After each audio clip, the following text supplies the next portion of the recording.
Hello, everybody, and welcome back to the Triple Jump podcast. It's a video game podcast. My name is Ben. My name is Peter. And my name is Ashton. Guys, Fimble Winter is here.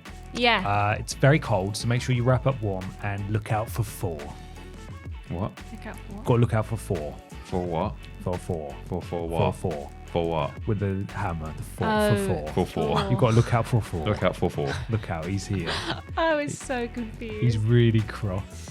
He's so cross. Four is Freya's gonna get you. more cross. True, but who will be most cross? Find out in God of War Ragnarok, available right now on PlayStation. It's a big week for video games. It It's is. been It a is. big flipping release window as well. We've got loads to talk about. I had regular plops last week. We were worried that we wouldn't have Ashton here this week because of plops. And Peter, you were off with holiday plops the week before. I was, So yeah. we were threatened with not having our regular lineup for 3 weeks. But fortunately, we're all here. There's so much to talk about. So many video games have come out.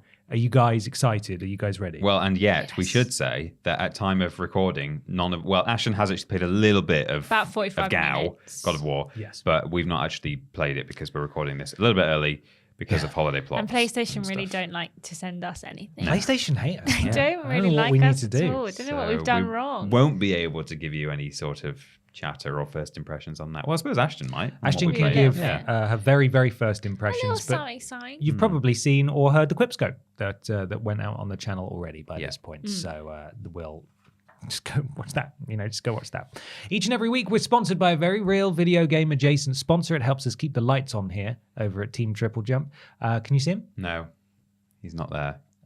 Maybe he's hibernating. Could be. Dead Maybe Island he 2 the knows Spider, Fimble you're Winter right. is here. Dead Island 2 the Spider does not appear to be He's gracing scared of us four. Can't see him with his anywhere. presence today. He has forgotten. Yeah. We are recording, as you said, a little earlier, so it could be that he didn't get the message. Oh yeah, it's he's Wednesday like, today. It's Thursday Wednesday. morning. I need to be there, and we're not going to be there Thursday morning to No, record. no Dead Island 2 the Spider, but we do have a sponsor. Ashton's going to read it for you right now. We do. I have some questions for you too. Hmm. If you were to start a band, what would your aesthetic be? Would you perhaps be a traditional boy band, or would you go down the Kiss route and paint your face? Hey, look at Blah, us. blah, blah, blah, blah, blah. We'd be cute boys next door, I think. That's true. And hey, what's another word for a guitar? Axe. a Yeah. strat. Oh, an axe. Yeah. Axe. Well, because of these two very common things that happen, not only in the real life in bands, but also in video games, such as their new one that came out today at time of recording. Coming very soon, God of War, Ragnarok and roll. Ragnarok and roll. What do you Yeah. do in it? It's like Guitar Hero, but also with gods and baddies. Okay. You use your axe. Yeah, use your axe, Yeah. both the guitar kind and the slicey kind. The slicey kinds. Slicey Axes Yeah, are you known and your for son slicing. just sing songs. It's like a family band. Yeah. Got to get a son. Yeah. Clearly. You Son have to. this Everyone day. has to have. You're only allowed to play it if you have a son. Son. Oh, that's really exciting. And it's out now? No, because it's not real. Oh, for God's sake. You got us good. For Yeah. the God's a sake. God did you good. Goodness me. No, we're not sponsored by God of War Ragnarok and Roll. We are sponsored by wonderful patrons over at patreon.com/Team Triple Jump, where for as little as $1 per month, you can submit questions to this podcast. We've got other tiers available, loads of fantastic rewards and awards. Awards? Maybe. I don't know. Well, Awards. you will be able to vote in our Game of the A Year medal? awards towards the end of the year if you're a patron. That is something that we will be rolling out towards the end of next month. So make sure you sign up now. Patreon.com/Team Triple Jump. We would love you. We really appreciate it. Yeah. Thanks. We've got a first question there, Peter. Yep, it's from Chris Ads. Does he subtract? No, Or multiply. no, he adds, and that's all he does. Okay. And he does not use ad blocker. He watches them all. He doesn't even skip. No. No. Thanks, Chris is a hero. Hi, Bap. I teach games development at college, but only the animation side of things because I know nothing about coding. Don't tell my boss, please. If given the opportunity, what area would you feel confident in teaching as part of a games development curriculum? What topics would fill you with dread? Stay sexy, Chris adds. Thanks, Chris. What does Chris add? Very good. Stay sexy, Chris adds. Keys. I would like to immediately jump in and say I don't think anything would fill me with confidence in teaching at college level in the world of video games development. But if the question was more, if you had to, what would you try and wing your way through? Then I think definitely I'd lean more towards some kind of the creative aspect. I'd try and pretend that I knew how to write a narrative, which I don't. I couldn't even pretend to be an artist and like do concept art and stuff because no. So I suppose the only thing that almost... well, from what I can think of, the only thing that doesn't require technical know-how is probably story development, right? Can you think of anything else where you don't have to be QA? Yeah, QA. or like I suppose you've got an actual... I have some experience in QA. Or like the teaching about the consumer and all like the marketing side of like HR. Yeah, I couldn't teach about HR. You could do the catering. Yeah. Could order in the Domino's for when it's crunch month. Yes. Yeah. Yum yum. No family for you. And what would fill me with dread? Well, I did actually study a little bit of computer science for a year, and I did some coding. I think it was mostly Java, which I don't think would necessarily enter into a lot of games development. But anyway, I did a bit of Java, and wow, didn't really enjoy it very much. It's not that I was even that bad at it, but I just thought, not for me. So yeah, there were all these other guys it was almost exclusively guys. It was 98% male, that class. They were all like, or some of them were really into it and like, oh, look at this little workaround. I've imported this library from, I was like, I don't even know what that means. What are you importing libraries for? And they were doing all sorts of like clever things. And I was like, I'm just doing it the way the teacher told us to. And that would be the extent of my coding ability, is like just doing it really conventionally and not being remotely kind of cutting edge or doing anything useful for the company, I don't think. So that would fill me with dread. If I had to teach like a one-off lesson, if they were like, can you please come in and teach a one-off lesson to the students? My lesson would be called How to Make a Good Female Character and Not Flip It Up. Okay. Would be the name of the lesson, because that's important. Because I imagine, not to stereotype here, but I imagine game development classrooms are filled with quite a lot of boys. And I think it would be good for them to know, hey, maybe don't put your badass female character in a bikini. Maybe she doesn't need to be in that. No. Hey, how Maybe about she needs some armor? turn down the jiggle physics because she's just standing still? Sounds to me like you're just going to ruin all games. That's true. That's what it sounds like to me. Hey, how about you give her a mustache? Yeah. Why does Aloy have a beard? Why does she have a beard? Why isn't So she in a many questions. bikini with the jiggle physics slider turned up to 11? Yeah. Come on. Why can't I adjust her breath size? Her breaths. Size. Her breaths. Worst game ever. Yeah. Yeah. So that's what I would teach specifically. And in terms of what I would be terrified to actually teach, anything to do with game development at all, really.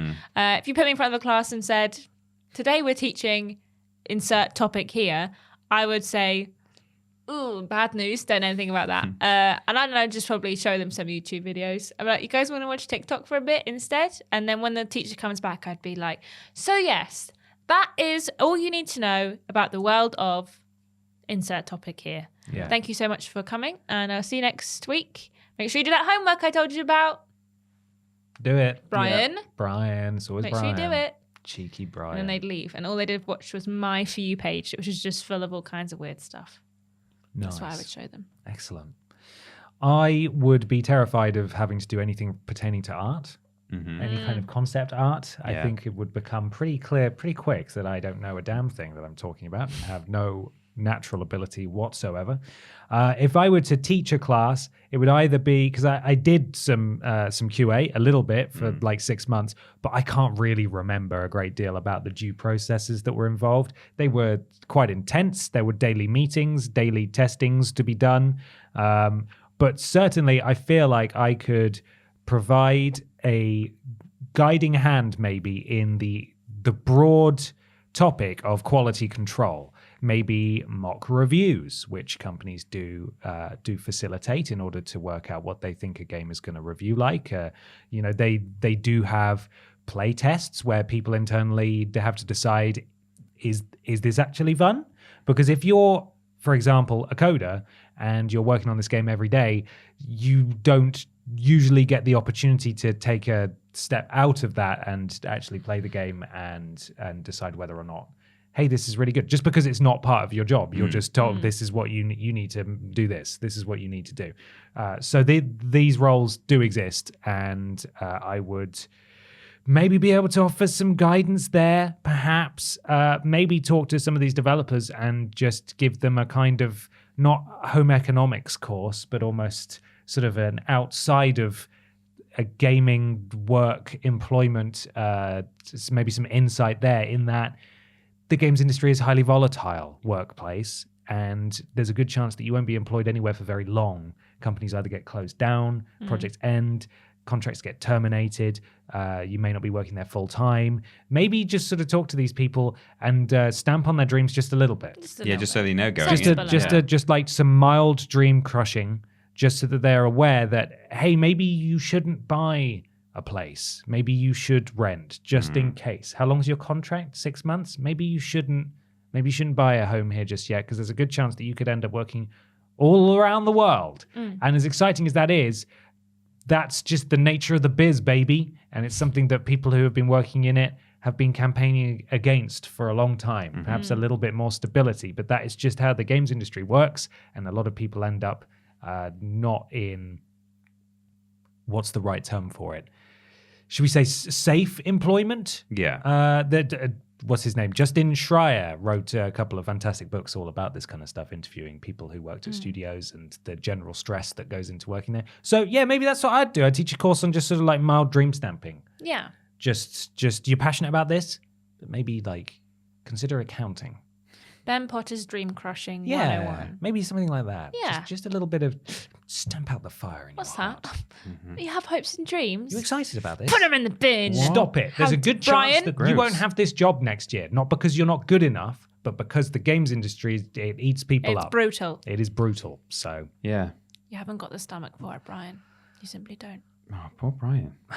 it's always Brian, isn't it? But I do feel like the four of us, Billy, Billy included, could walk into any college in the world and successfully teach someone how to be a game designer. Yeah. For sure. Easy. Prove it. Become a game designer, nice and easy. Yeah. We probably could do that, that's a good idea. Yeah. We should try that one. Put that down on the list. Yeah. Okay. It's Coming time for something. Yeah. Have we done it before? No. No. Is it exciting? Yeah. Yes. What's it called? What we playing?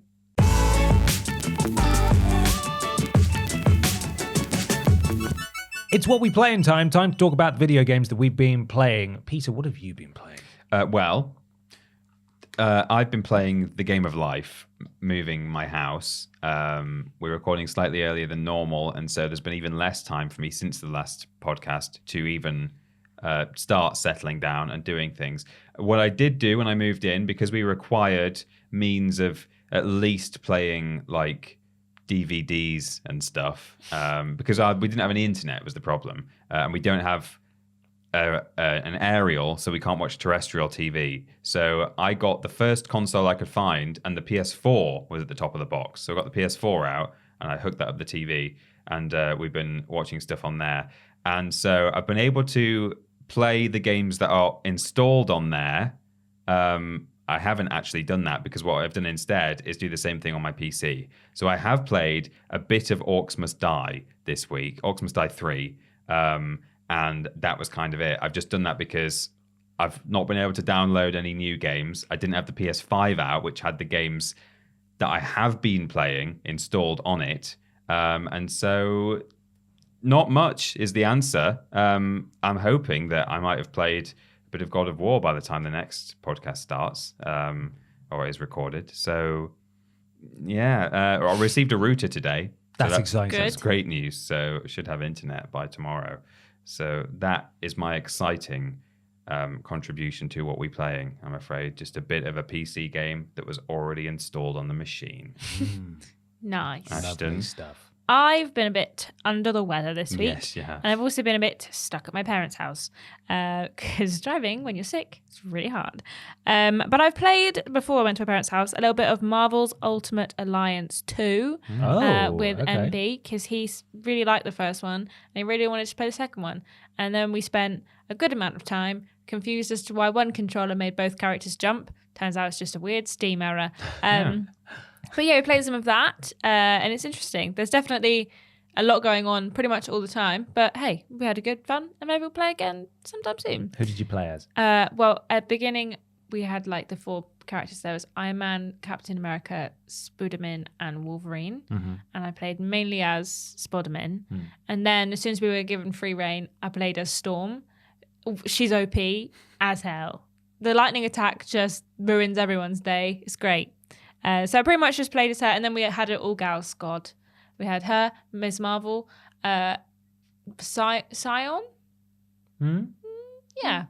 And the Invisible Woman. Lovely. Also, for some reason, when I'm sick, I really like playing games that make me annoyed. So I played Planet Coaster. Man, I suck at making roller coasters in that game. I'm really good at making parks. Second it says make a coaster, rubbish, terrible. The one I'm currently on asked me to make 3 separate roller coasters. One of them I managed to just get one of the pre-built ones that worked fine. But then the next 2 that it wants me to make, I just can't do it. They're always too scary. Make people sick, don't you? But then like most of the time I don't even understand why, because they'll be like totally fine with like 3 loop-de-loops in a row, and then they'll go on a straight bit and they're like, bleh, and I'm like, why? Because they've just done 3 loop-de-loops. But on Takes their a while loop-de-loops, for it they're only a 3 out of 10. Yeah, man. Or 3 out of 20. Only a 3 And out then of 20. then they get to 12 and then it's, oh, I'm too sick. Can't Is ride that the it? roller Is it because coaster. you're sick? You want to make everyone else sick? Maybe, So, yeah. That could be it, yeah. But I really try not to make them bad. And I'm playing them on a PlayStation as well, so got to do with a controller, which my boyfriend said he absolutely would not be able to do, which isn't too hard, but making a roller coaster in the game is kind of difficult. So One day you'll make a roller coaster that everyone enjoys. yeah, one day. That's the dream. So You played a tiny bit of Ragnarok. oh yeah, just played some of that. It looks good. A couple of weird not issues, but I noticed that some of the like mouth moving for Atreus and one of the other characters is a bit weird. But you did play day 1 unpatched. But I played didn't you? it patched. Oh, you played it patched? I thought Yeah. you were going to not play Well, patched, it just but installed it. it. Just patched it. So Okay. it didn't take very long. It was like 10 minutes afterwards. Right. So yeah, I played patched. But yeah, a couple of the mouth movements seem a bit like when they're talking, Right. rather than being like Kratos look fine, but for some reason Atreus are a little bit weird. Okay. But maybe that's just 4 out of 10 then. 4 out of 10. worst 4 case. out of 10. Yeah, 4. Oh, yeah, 4. 4. Maybe 4 that's out of just 10. like me getting used to it again. But yeah, looks good so far. I'm excited to carry on playing it. Nice. Very nice. I have a fair few things to talk about. I finished off The Last of Us Part 1. Oh, yeah. And I've got to say, the ending, hit a lot harder this time around. And I don't know if it's because I was poorly or if it was because it looks a lot better now, so the facial animations are really good, or if it's also because I have the hindsight of the second game and everything that comes there and what all this is building to. But I enjoyed it. You know, it's still a fantastic game. I couldn't really be bothered to play Left Behind as well because this was a copy that I was borrowing from someone else. So yeah, I was just, once I finished that, I was done. I couldn't be bothered to play anymore. I never got around to Left Behind the first time, so I probably I will. haven't. Left Behind is fantastic. I have heard very good things about it, yeah. I was just ready to move on to the next game, Yeah. / finish the next game. I played a tiny bit of Dark Souls with friend of the channel, Emma Lishan. That video is on her channel now. Barbara went in there and helped her out with Ornstein and Smog in Smog in Anor Londo. And from what I understand, the gatekeepers were out in force because I saw that. she summoned assistance for what is meant to be a notoriously hard boss fight. And I must say, that boss fight is a piece of cake. It's an absolute piece of cake in hindsight because I haven't played that boss fight for a long time, and the speed and the complexity with which From Software design their boss fights now makes those two look like a pair of chumps. I've got to say, their moves are highly telegraphed. You can strafe around them. You can easily roll out of the way of attacks. I'm confident that Emma would have smashed that boss fight regardless of whether or not she had help. But do go on that video and leave a really nice comment because from what I understand, people were being total arse. Well, if nothing else, it's just a nice bit of cross, what's the word? Collaboration. Bit of collaboration. Just like, hey, come and play a game on my channel. Doesn't have to be. Collaboration. And also, that game has co-op in it. Yeah. And people get really so hung up. If you don't on want the to fact- play a game in co-op, don't. But if you don't want people to play your game in co-op, don't make a co-op. Soulsborne mode, fans are the silly. worst. They really are. They do not want you to have any fun with it. So yeah, go watch that video. It's on Emolition's channel now. I also played Modern Warfare 2, the new one. I played through the story, the campaign of that. You finished it? Yeah. Amsterdam looks well pretty in it. Yeah, It it's does. good, It isn't looks it? really good. I really enjoyed that game. It had a lot of strange new mechanics that they were trying out. Like you could respond on the D-pad with dialogue options occasionally. It only happened a few times. And sometimes it would want me to do a specific thing, then I would die. And then on the loading screen to play again, it would explain how to do that section. It was like, brilliant. Could have really used that information a minute ago. I wasn't looking for a challenge, so I put it on one of the easier difficulties because I want to feel like a flipping war hero. And we do often get asked on this podcast what are our gaming guilty pleasures. And I got to say, Call of Duty campaigns, I flipping love them. They're just, I know it's sort of like military fetishism at its finest. Like, yeah, let's go save the world and kill all the baddies. But there's something about it that really appeals to me, and I don't know if it's just because the original Modern Warfare was such a formative game for me at the time that I still really enjoy those. So I liked it. I liked it a lot. I think the review score was 6 that IGN gave it. Can't say I agree with that. I think it was a fun romp. Better than Vanguard, for sure. Better than Vanguard, yeah, 100%. I then finished off playing through Guardians of the Galaxy on PS4. Because I didn't have my PS5 for a little bit, and I played that and got the platinum in it. Nice. So now I have the platinum in both the PS5 and the PS4 That was version. going to be my next question. Yeah, I was meaning to play through that game again soon anyway, and I still really like Guardians of the Galaxy. I think it's great.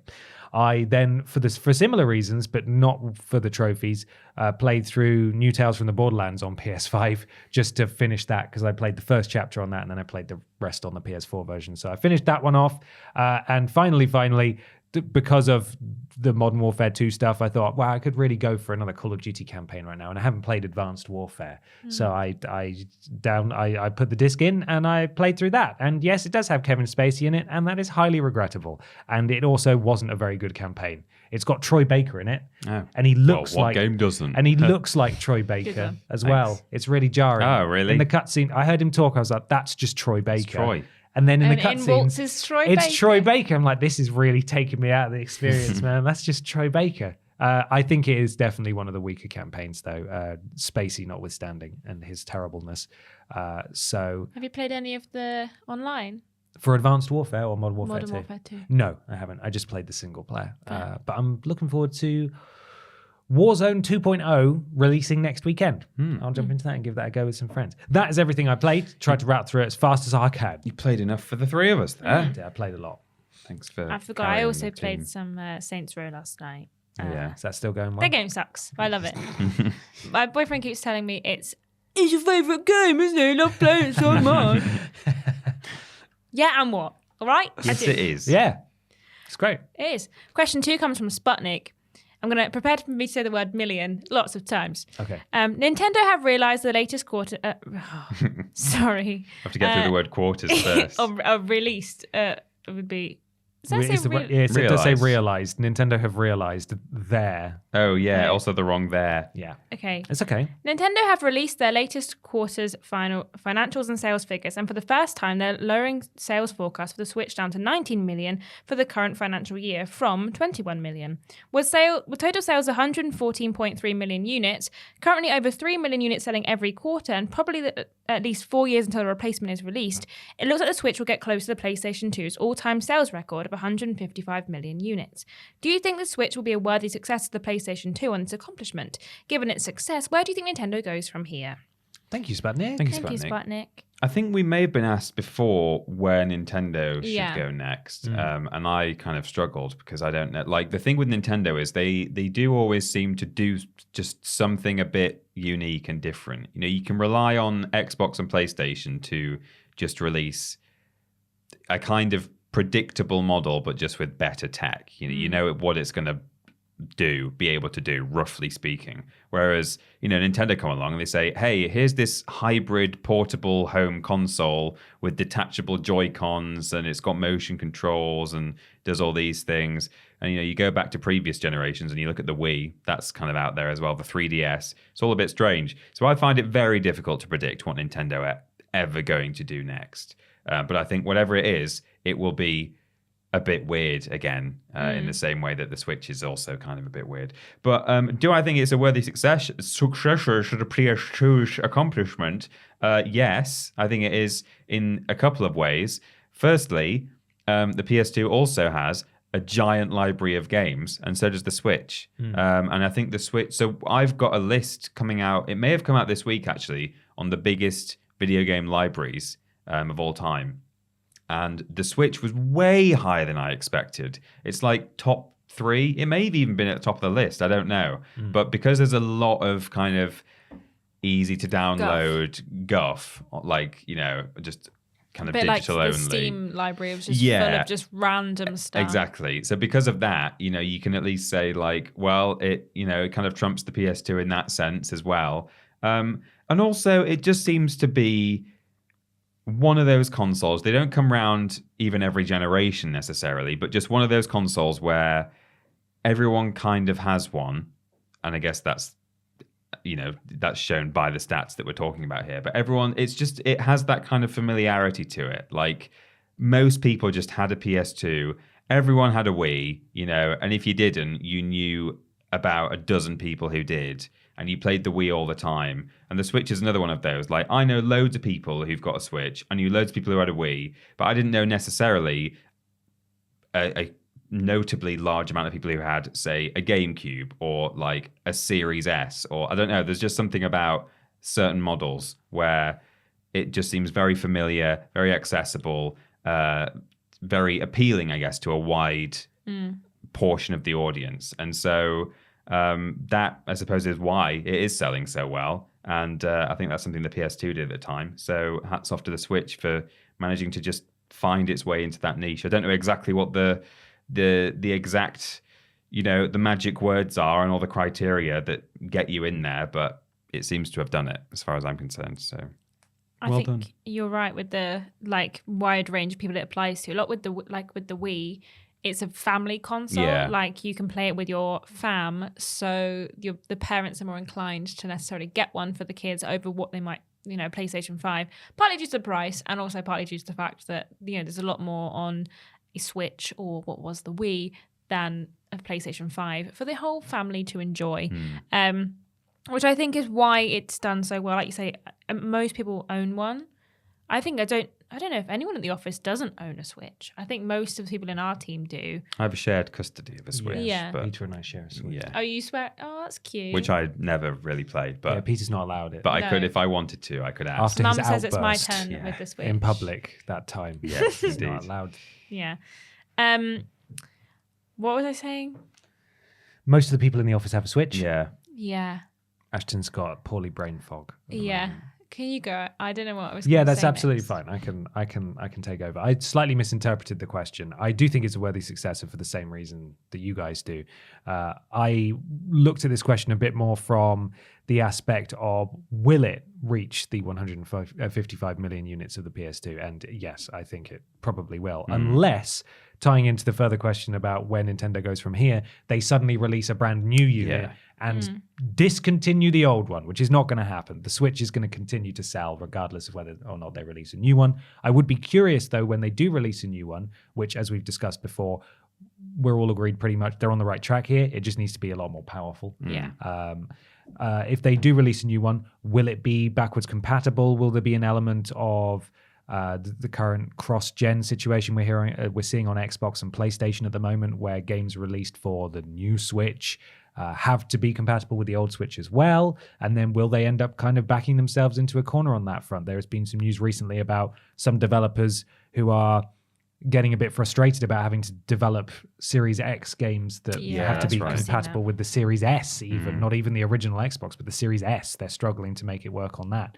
So will Nintendo face a similar issue if they go down that route? I'm not entirely sure. But yeah, I think that the Switch is a fantastic system. They really just hit upon something that's so universally appealing. And I don't see why, with the right software support, which it's gonna get from Nintendo's first party stable, why it wouldn't hit 155 and go further. I think it's long overdue for a console to overtake the PS2. And as important, as we all agree, as important as the PS2 is, I feel like now the Switch is a far more relevant system, perhaps even than the PS2 was at the time. Maybe is that too big of a thing to say because it encompasses so many different, handheld? It's debatable, but there's an argument for it as much as there is against it. Yeah, it's a strong candidate. I'd be kind of, if it was the PS4, for example, as great as that system is, I don't feel like the PS4 was as revolutionary as the Switch is or the PS2 was. Yeah,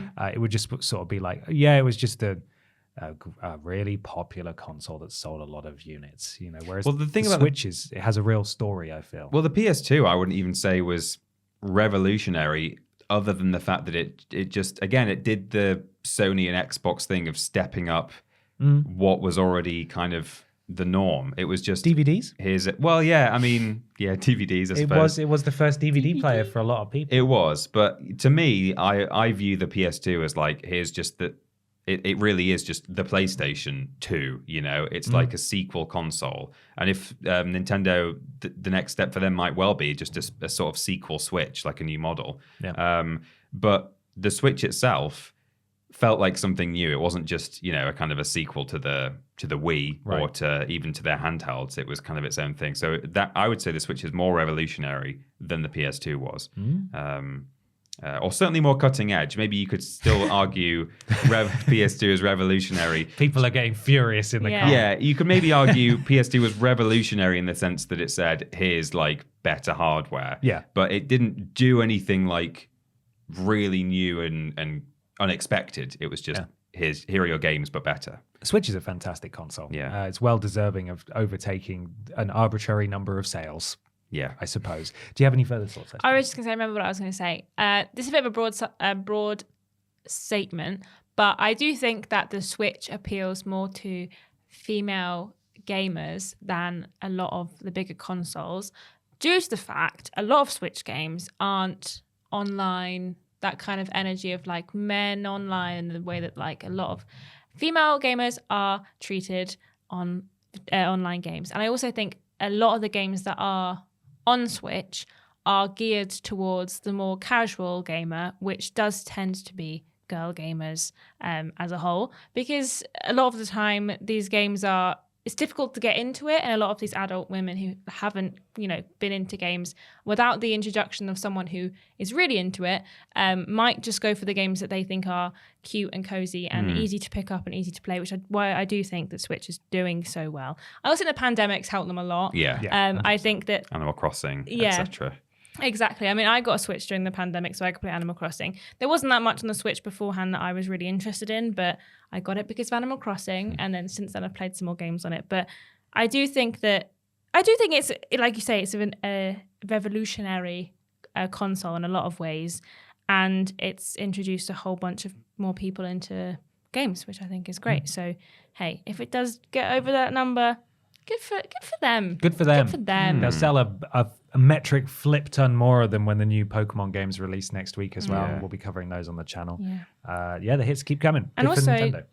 they didn't stop their stride by releasing a good enough follow-up with the OLED, because what a waste of time that was. Yeah. I mean, thank you, Nintendo, for sending us one. But yes, that was ultimately, I don't know if we have specific sales figures on those, but that was not really what people were hoping for. Would it count, do you reckon, towards the units included? Because I don't know, because the PlayStation 2 variations included. It definitely would. Nintendo tend to, even when you look up Game Boy sales as well, it often bundles in advance and color. So you can find the specific sales numbers for each of those, but usually if you just Google it, it'll be like, here's the total sales of the Game Boy, and they'll just put all of them in. So definitely variations of the specific console for sure.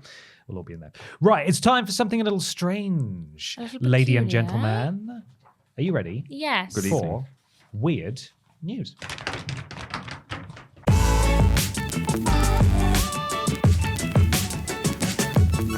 It's weird news time for some weird video game news. If you would like to submit weird video game news to us, you can do so on social media. Earlier in the week, we usually do a little post. You can put your comments under that. You can do a little reply on the Twitter there, for as long as Twitter still exists. And on Facebook too.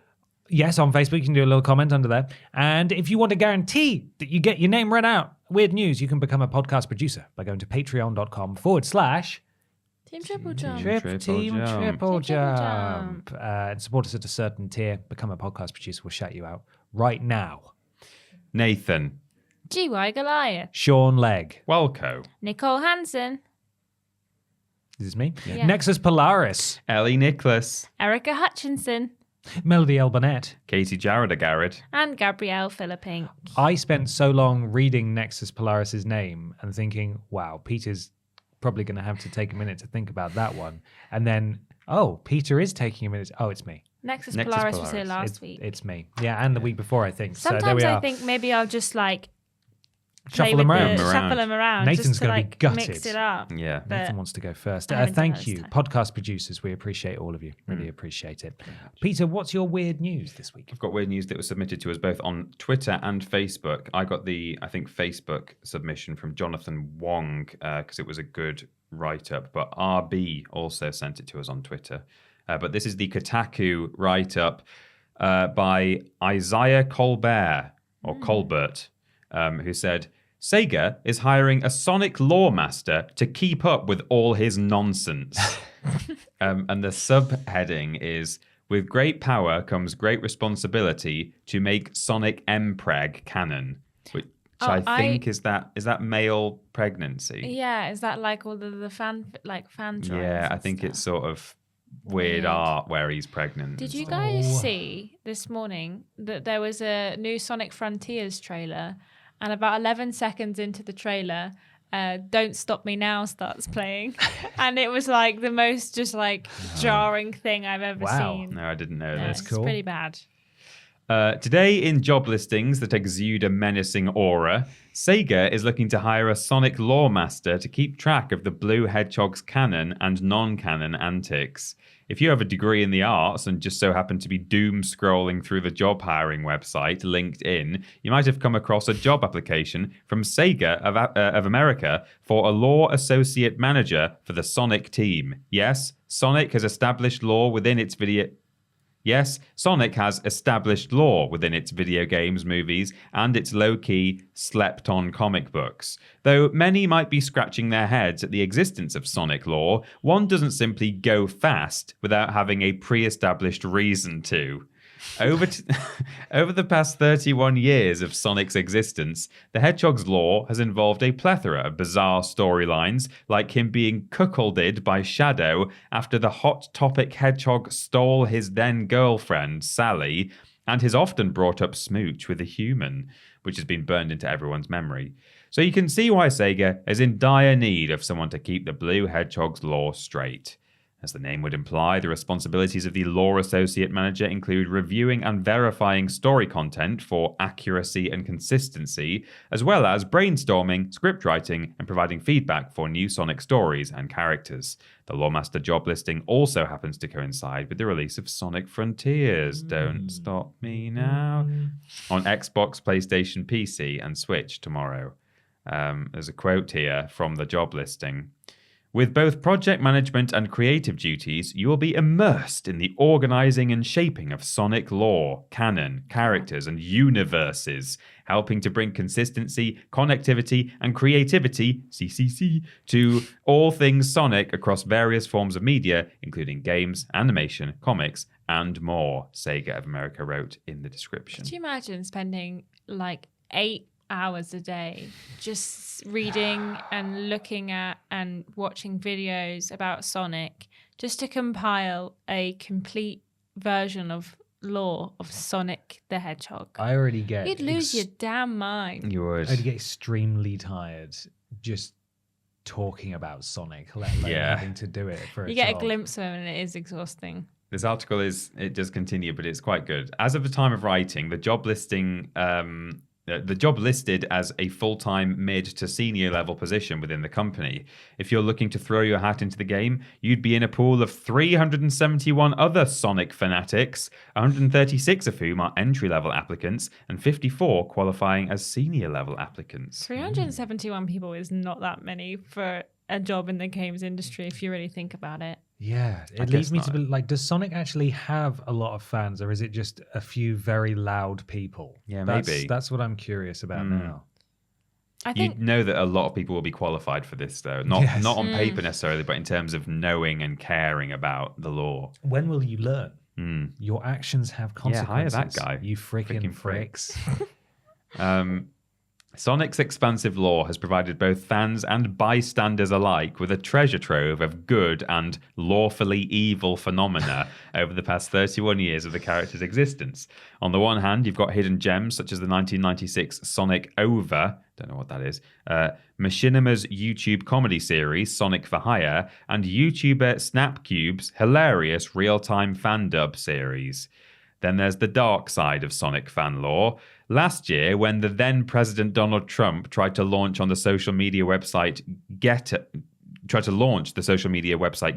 off the ground, it was met with leftist Sonic memes, furry vor artwork, and of course, Mpreg art. This just goes to show that championing a free speech, independent thought, and rejecting political censorship and cancel culture Twitter alternative can lead to hashtags like hashtag Sonic Feet, hashtag Sonic is my god, hashtag Sonic loves communism, hashtag Sonic my love, and hashtag Sonic came in my bussy, No. running wild in No. your virtual town square. no. If it were me getting hired as the lore guy for Sonic, I'd make reciting the theme song for the 1999 cartoon Sonic Underground mandatory before the start of any lore meeting, like the Pledge of Allegiance. It's important not to forget your history. Thanks for bearing with, but I really wanted to get to the hashtags there at the end. Thank you. Thanks, Peter. You're welcome. Thanks so much. You're starting to feel better now, Ashton. Yeah, From so your much. illness. Oh, God. Yeah, my head is it's hurting slightly less now. Wow. We got Matthews. I have a PC Gamer article that was submitted by Josh Perez at Engineered2D on Twitter. They also sent it to me via my DMs, I believe. Written by Katie Wickens. McDonald's brings us the McCrispy gaming chair to mark the downfall of man. We appear to be standing on the precipice of our de-evolution.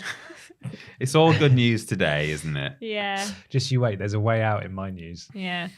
I thought today would be a normal, boring Monday in the office. I replied to some emails, write a news post, and check Twitter to see if anything's popping off. Only to discover that the de-evolution of man has now officially begun. Our descent into apehood starts now with the new McDonald's gaming chair, aka the McCrispy. Why is it the McCrispy? McCrispy is the new chicken sandwich. So it's just a tie-in to promote that. Yeah, They Right. could have called it the pretty Muck much. Gaming Chair. They or- could have the McGamey. If you... Oh, The McChair. No, that's a venison burger. Yeah. Yum, yum. No, you've not slipped into an alternative universe where Ronald McDonald is a famous esports athlete. The McCrispy is a real, palpable gaming chair that you can win by entering an official McDonald's Facebook competition because, of course, it's a Facebook competition.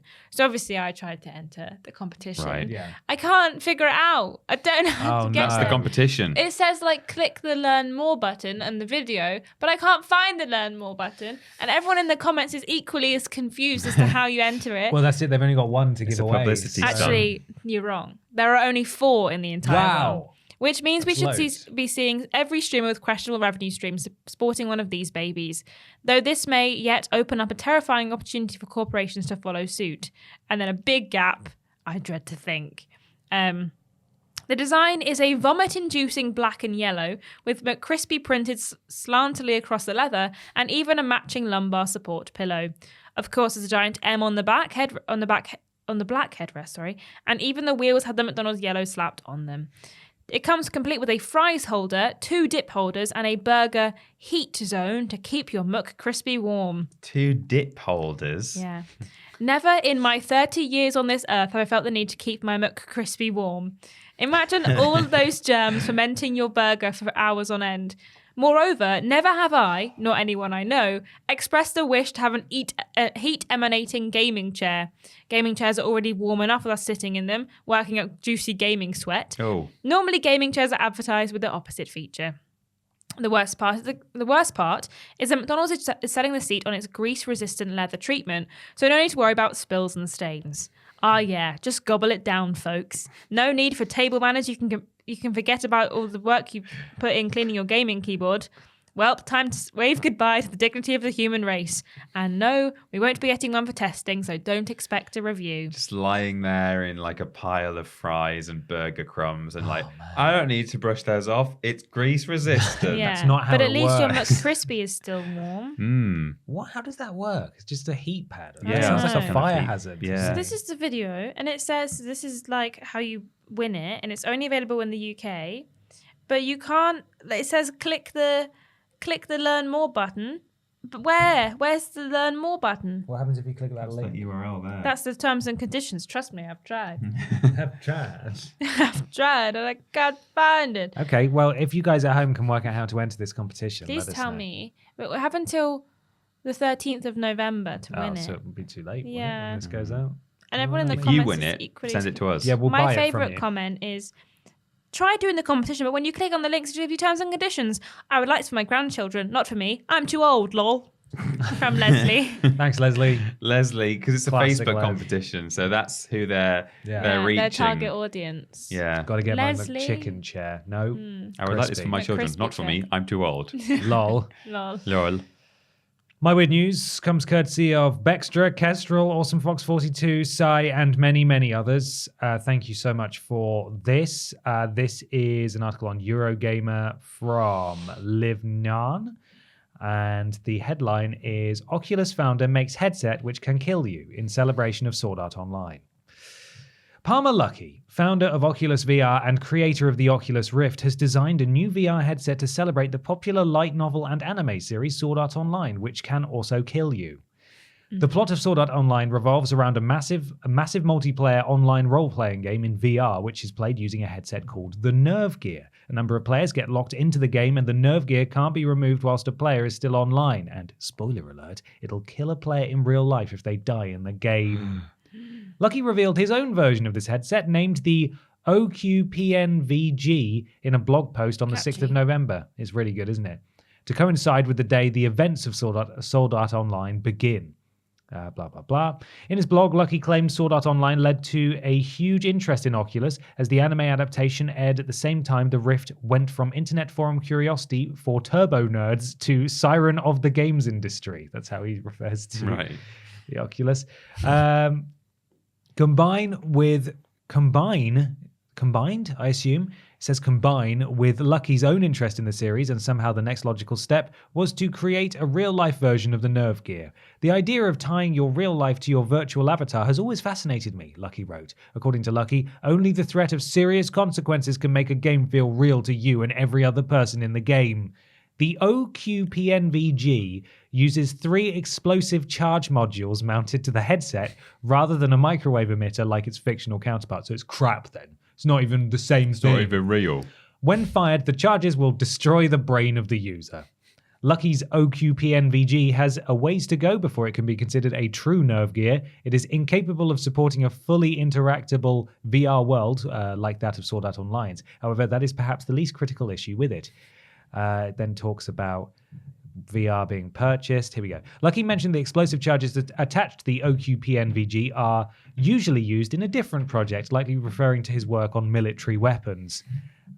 Continues. I just want to hit. There's one good line from him. The OQPNVG has not been tested out, thankfully. Lucky admitted he hasn't drummed up the courage to put it on, thanks to a huge variety of failures that could occur and kill the user at the wrong time. At the wrong time. Lucky added his design is the first non-fiction example of a VR device that can actually kill the user, to his knowledge, but it may not be the last. To his knowledge. There'll be one in some basement somewhere that somebody's created. More I think than you should likely. test it on like a watermelon or something when it's ready. Yeah. When the should. watermelon's ready. Yeah. When it's said its goodbyes. Yeah. This is obviously hugely stupid. It's a PR stunt as much as anything sort of else. art It's not piece. real. Well, it is real, but it's not going to be a thing that's ever commercially available. But there we are. A headset that can kill you. That's fun. The dream. Yeah, the way out for everyone. Let's move on to question Michael Milan 3. says, Heyo, Bappers. I've recently been... Heyo! world. Been playing the Shadows of Rose DLC for Resident Evil 8. That's Resident Evil Village. While I'm overall enjoying it, I am somewhat disappointed that it reuses so much of the core game.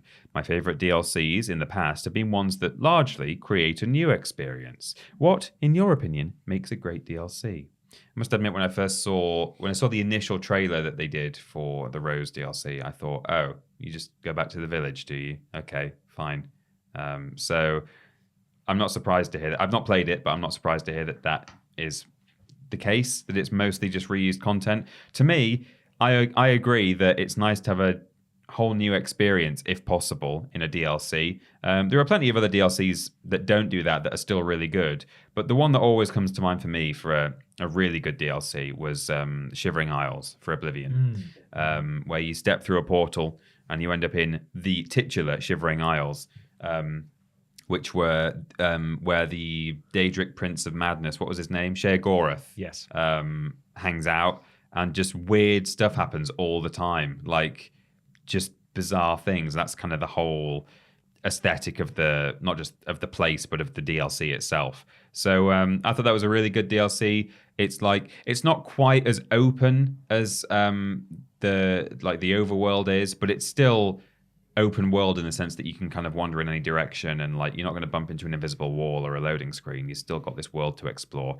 It's just it's got a few more kind of walls and mountains and like thick forests that you can't get through, but really good DLC. So I think personally, I just agree with you, Michael, that having a new experience, a new place to explore, maybe some new characters, maybe playing as characters that you know from a game already, but haven't been able to play as in the core game, that can be fun. So yeah, things like that. Like, for example, on the subject of Resident Evil, although it wasn't DLC, I really liked the mercenaries mode in some of a few of the recent games have mercenaries, and you get to play as all kinds of people, either people who featured in the main game, or even like Hunk, I think, was available in Resi 4 Mercenaries, and he wasn't in the game at all. So that's always fun as well. But yeah, just a new experience, a new world is something that I think makes a really good DLC.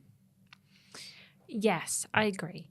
Also, I think that more of the same isn't bad. I think that if you're exploring the same universe, or there's more like story content, then that's really good. Like the Horizon Frozen Wilds DLC was pretty much more of the same, and it could be completed before the end of the game if you were like playing it for the first time when it came out.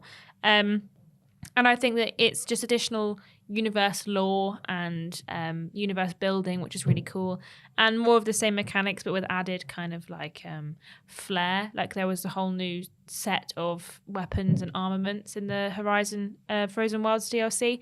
And additionally, with things like the Dragon Keep DLC for Borderlands 2, it's more of the same characters that you know and love, which is good because you've been playing as them for the entire time, and it's still fun to continue playing as them, but in a new environment with new kind of vibe and setting and story, which is great.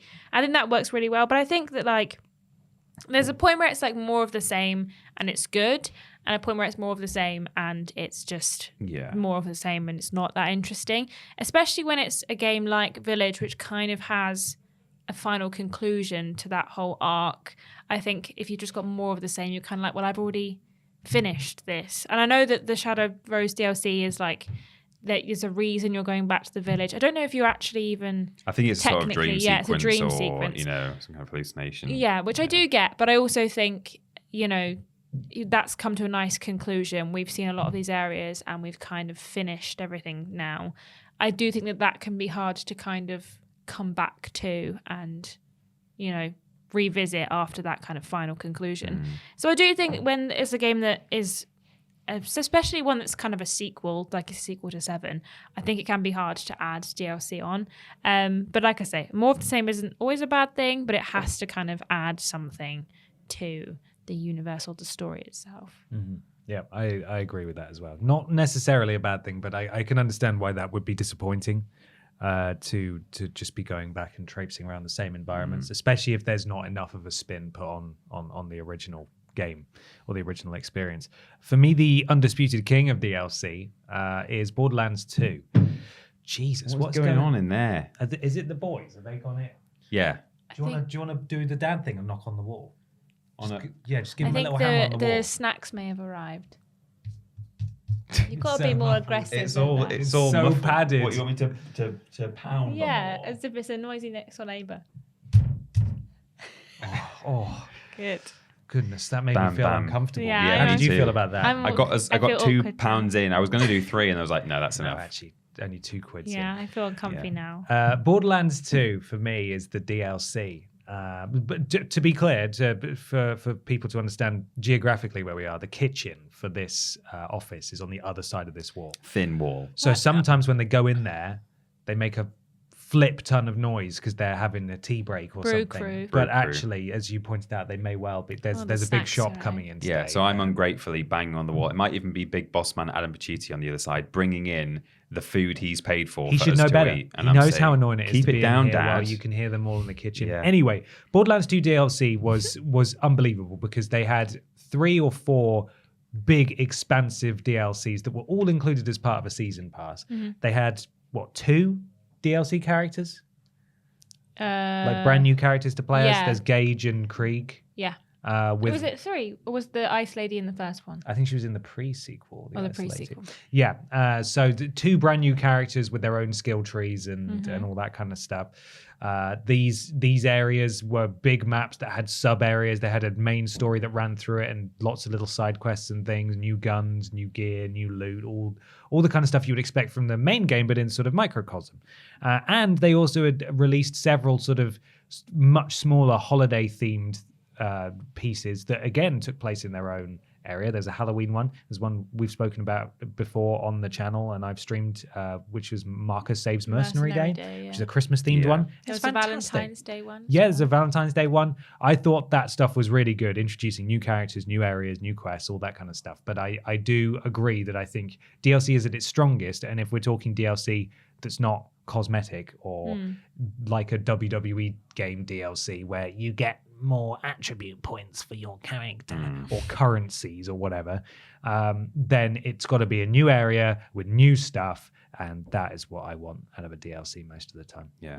Battlefront 2 did that well. It did a lot of things wrong, but they would just say, hey, here's like a whole new planet and like all the characters like who fought on this planet in this film, and yeah. Just actual new stuff. It's good. It's a good flip right there. It's time to move on to something a little bit large. Some people call it the big discussion. Big discussion, huh?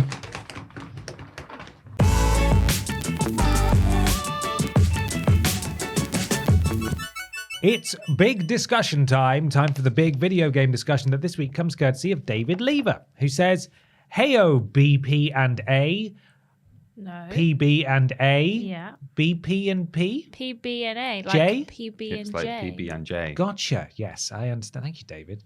I've noticed a trend recently of people complaining whenever a hyped game is well reviewed, The Last of Us 2, God of War Ragnarok, Breath of the Wild, that it's only reviewing well because it has to be good due to the franchise's reputation or the hype itself, i.e. cognitive dissonance. What do you think about these complaints? Do you think there's any truth to it, or that it's a load of twaddle, or somewhere in between? Thank you. P.S. Personally, I think it's overly negative splot. Subjective opinions exist, and sometimes stuff is reviewed well because it's good. Thanks, David. Thank you, David. Thanks, David. I'm fortunate not to have seen this kind of rhetoric, really. I don't think I've ever really seen anyone say it's reviewed well because it has to be good. Have you guys seen this around? So I have a little suspicion that this question came from a discussion that was had in our Discord. Right. Which was a little bit similar to this kind of vibe of, well, if one of the big studios is really pushing it, then a lot of the reviewers will be more inclined to review Give it it a well positive review. due to the fact that, like, you know, these things might benefit them in the long run kind of situation, which I do think does tend to happen. If you get down to that nuance of it, I've seen that more. The argument that, well, because it's an important game from an important company, people feel inclined to review it well for their own benefit. Like, you know, I want this publisher to like me, or, you know, that kind of thing. And it's not very professional to do that, or it's not very good for your own consumers or your readers or your viewers. You see some channels that are like always at the top of the IGN thing where other people would give it like 60%, and they're like, there's one 100% best game ever. One in particular that is always featured on all of the marketing materials because they give every game a 10 out of 10. All the big games get a 10 out of 10 from them. Yeah. Now, I'm not saying for a second that that's the case across the board. No, but that bias does exist. That is true. That is a true thing. But that exists, and I'm more aware of that than perhaps some more, and maybe that is what David is basically saying. But if David is more saying that, like, some people think, well, we ought to review this well because this game should do well. I've heard it about Mario. I've heard the strength of Mario's IP often gives Mario games a more favorable score if they weren't a Mario game. Yeah, which I can understand the argument of, but at the end of the day, the vast majority of Mario games are very good. Yeah, but ultimately, it doesn't really matter exactly what we're talking about here in terms of, the broader question could be, if people review games well, there can often be backlash for it from disgruntled gamers, often from other platforms, but not necessarily.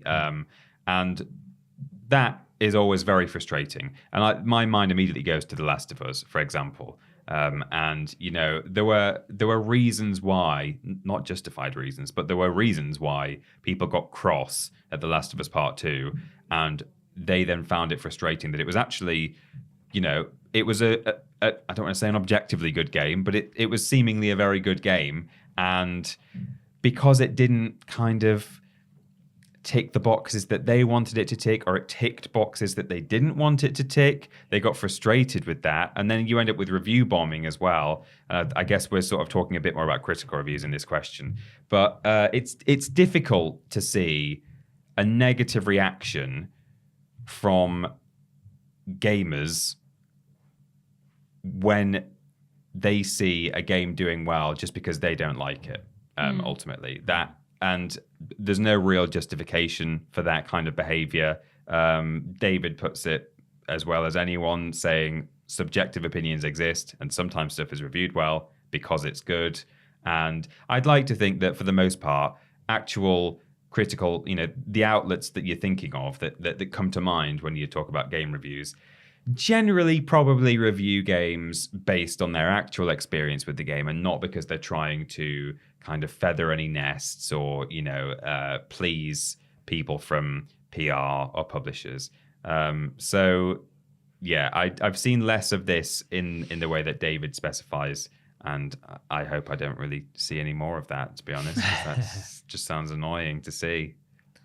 I do think that there is a little bit of a pre-release bias that a lot of us have. That we even in casual conversation, we'll be like, "Well, the God of War Ragnarok's coming out soon. It's going to be good. It's going to be good." Yeah. Same way we did with Horizon Forbidden West and Elden Ring. It's it's going to be good because it has to be good because of who's making it. And I do think there is a sort of bias that a lot of people have as well. It's being made by said company, and they have a good history. It's going to be a good game. And I do think that maybe sometimes reviews can be gone into with a more positive idea of what's going to happen in the game than other companies. I think the next CD Projekt Red game will be gone into with a much harsher magnifying glass because of Cyberpunk than, say, the next God of War was going into, because the first God of War game was really good. So I do think that there is a kind of reputational bias that is potentially given to some games. However, I also think that it would be silly to assume that because they've got good reviews from such an amount of critics that it's just false, because at the end of the day there's going to be people who are not going to like it, and to assume that what is potentially 10 to 15 critical reviewers have said it's a good game just because it's gonna be a good game because it's God of War, I do think that that's a kind of an outlandish and really reaching for a point there. Because you can hardly get 5 reviewers into a room and tell them to review the same game at the same time, let alone, get them to all give the same review and say the same things. So I do think it's difficult to say that it's not real because they're just going to give it a good result because it's a good game. But I do think that there is still a reputational bias that you do go into a game looking for the positives or looking for the negatives, depending on the franchise or the company's reputation. So I do think that's true, but I also don't think that getting a bunch of good reviews means that it's actually not a good game and they're just like false reviews. Well, let's not forget that a review is not just a score at the end. I know, like, that's kind of what your mind goes to. Oh, it scored, it's averaging 90, whatever. But a review, they back up what they're saying. They're not just saying this is a 95% game, full stop. They say it's a 95% game because here are all the gameplay things I like. Oh, I didn't like this bit. This was an annoying quest and blah, blah, blah. You know, like, it's justified. They give justification for the scores that are reached at the end in their conclusion. Yeah.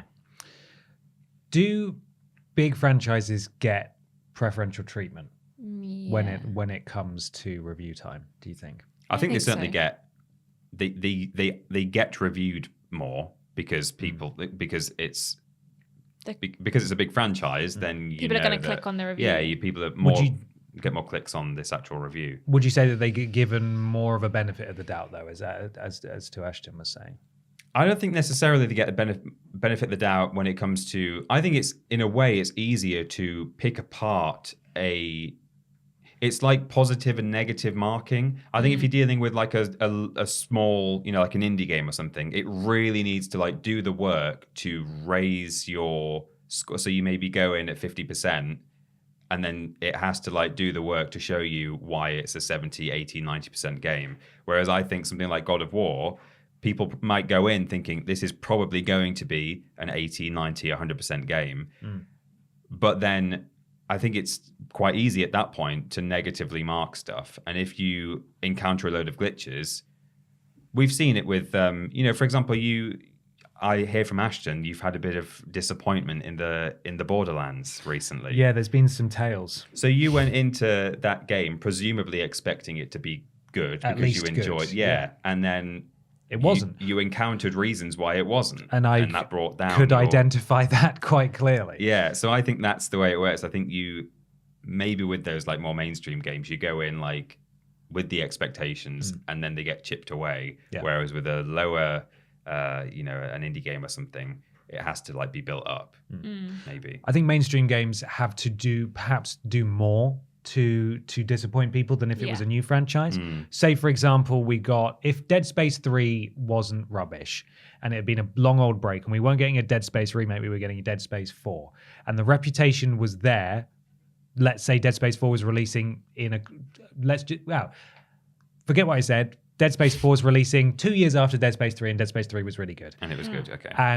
And people are excited for Dead Space 4. Dead Space 4 would have to do more wrong than the Callisto Protocol would to be marked worse. So the Callisto Protocol has more of an uphill battle to be reviewed as well as Dead Space 4, even if Dead Space 4 was exactly as good as the Callisto Protocol. Yeah. I feel like there would be, but I don't think it would be that different. And also, ultimately, it's semantics and the scores don't really matter, but they are a useful measuring stick of whether or not, ultimately, you would like to play a game. Especially if you find a reviewer who often gives the same agrees with your opinions. Exactly. But if this bias does exist, and I think we're agreed that it kind of does, but not to the extent where it really causes any issues, I feel that certain games are pigeonholed for similar reasons, like Horizon Zero Dawn and Horizon Forbidden West. I would say those games are 9 out of 10 games.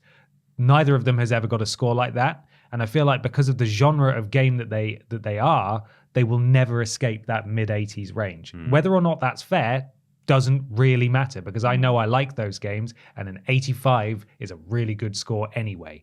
But I do feel like some games really do just get stuffed into a certain category, and I don't know what Horizon could ever do to break out of that, you know, and break into a 90%, because people have decided that is where Horizon goes on the review scale. And I guess it's partly an element of there being a crowded market when you talk about Horizon as an example, that genre, there are so many good games, 80 plus kind of scores in the, you know, you look like God of War, for example, your third person action adventure games, even if you want to limit it down to on Sony consoles, there are so many of those and have been so many really good ones over the past few generations that maybe you have to do a lot more to stand out within that genre. Whereas if someone brought out a new football game, and yeah, there's a couple of main players, if you'll pardon the pun, in that world, but not so many. And if someone brought out a really good football game, it might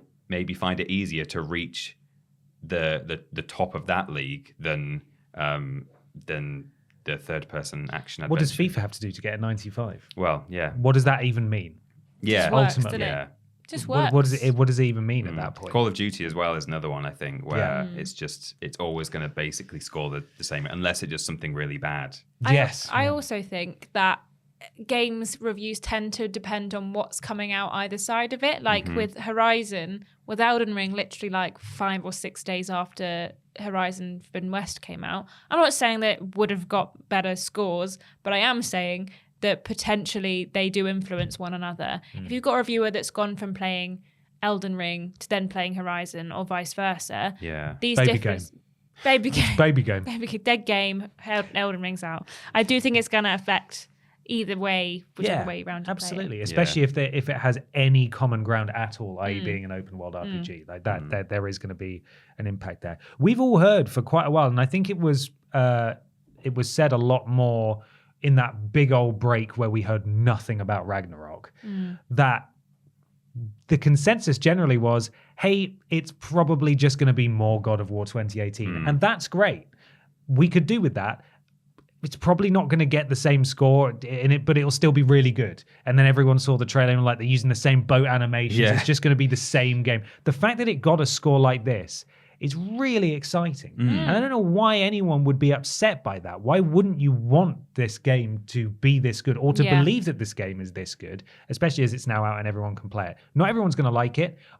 As we've spoken about ad nauseum in regards to The Last of Us Part 2, if you don't like it, that's totally understandable. It's a bleak, depressing video game. If you hate it because of its themes, like having a trans character, that's a completely different argument. Those are two sides of a coin there, two completely different discussions.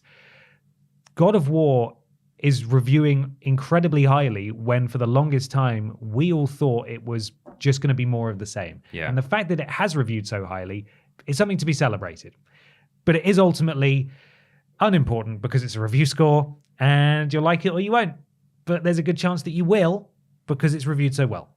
That's the thing as well. It's worth reminding, this is basically the point you're making, but it's worth reminding you, listener, viewer, that we're talking right now on before the game has basically reached the players. So people are getting mad at specifically critical reviews without having yet played it themselves. So you're right to say that at least from that point of view, when you've not even played it yet, you should be excited that it scored really well. That's great. If you then eventually, get your hands on it and play it and think, no, this is what I thought it would be. It's just more of the original game. It shouldn't really have scored any higher.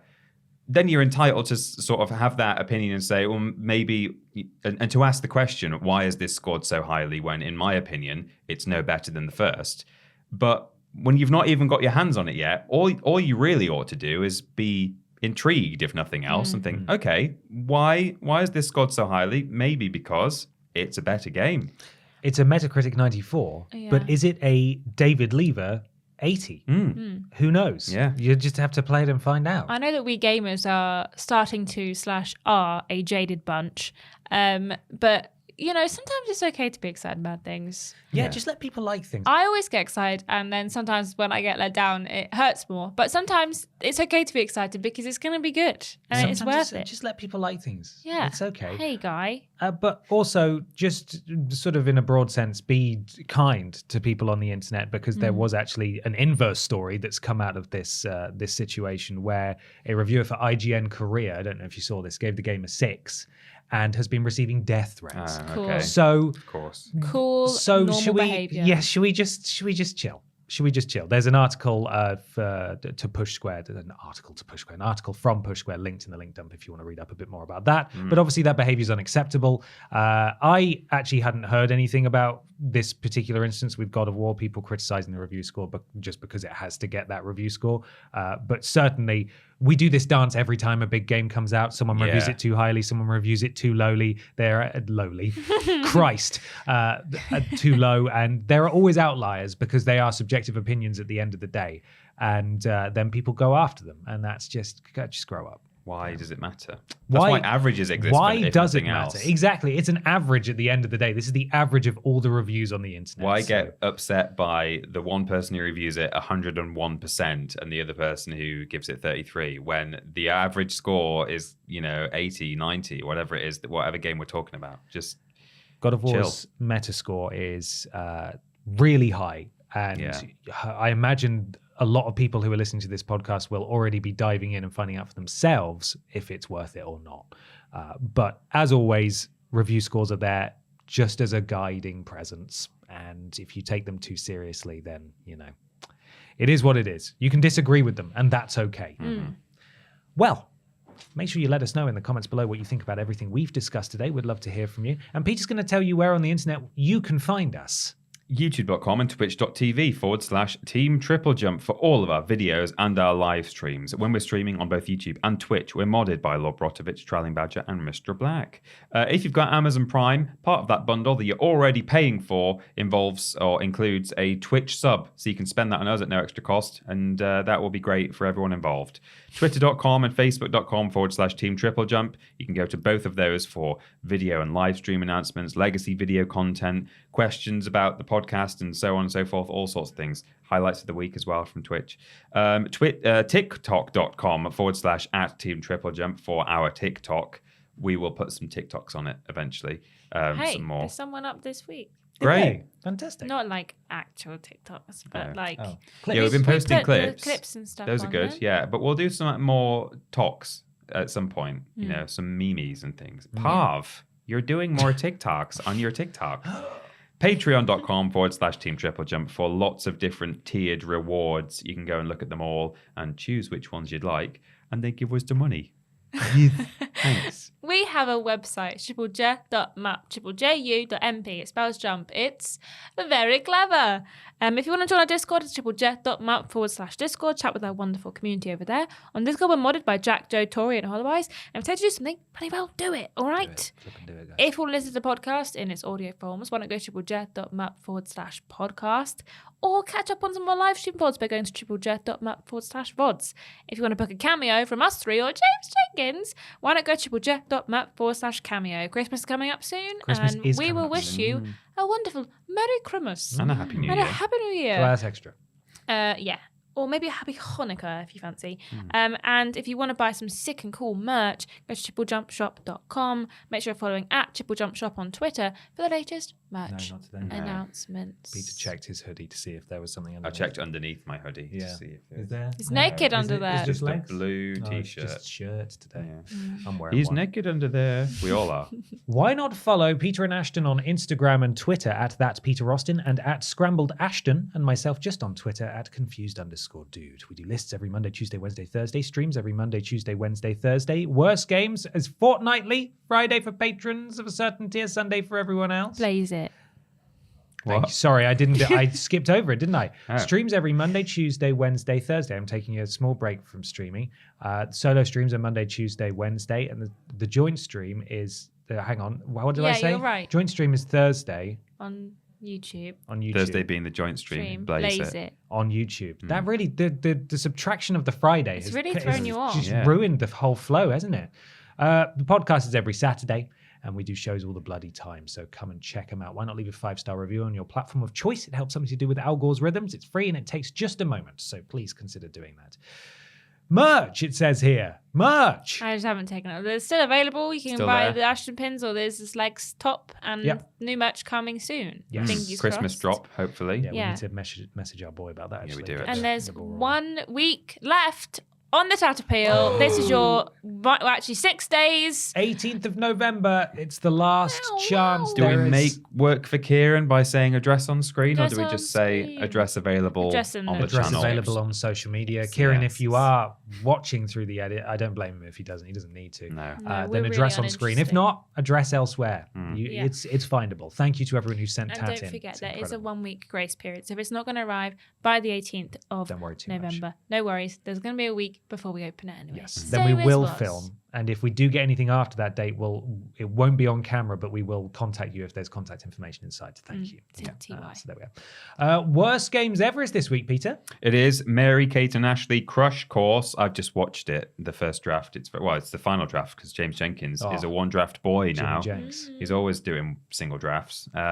It's good. I enjoyed it. More Mary, Kate, and Ashley. You might think more of that. Don't want to see that? You're wrong. You do. You It's do. good. Why would anyone think that? Yeah. They're incredible. They're the twins of our generation. Also, finally, of course, the Quipscope for God of War Ragnarok that is available on the channel. Go and watch those / listen to that. Blah, blah, blah. Ashton, sponsor, please. I want to Ragnarok and roll right now and And party every day.